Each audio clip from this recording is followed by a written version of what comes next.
So what is a Giclée print?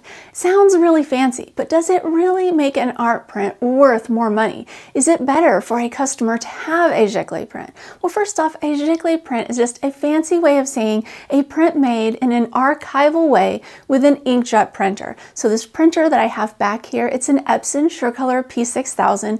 It would be considered a Giclée printer. And this print that I made on it is also a Giclée print because I used archival ink, archival paper, and this print is meant to last for longer than our lifetimes, at least 100 years, maybe even more than that without fading. Now, you might wonder if a Giclée print is an original print, and it sometimes could be, like if it's a digital painting that they made a Giclée print of or a photograph, but more commonly, Giclée prints are made as reproductions of paintings. So you can see my painting here and the print that I made of it. So there's the original, and here is the Giclée. Now the next question you might be asking is, are canvas prints Giclée prints? And yes, they definitely can be. I made this one with all archival materials on my inkjet printer, so it is a Giclée canvas print. It's also a reproduction, a print of my original painting. You also might be wondering if you have a dye-based printer, even if it's a seemingly high quality one. Let's say it's an Epson EcoTank printer or anything of that quality, a printer that does not use pigment-based ink.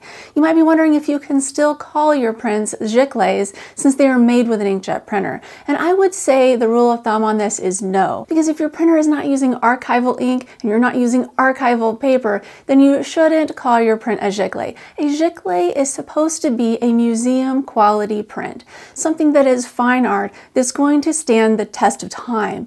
And because of that, if you're not using archival materials, you really shouldn't call your prints Giclées.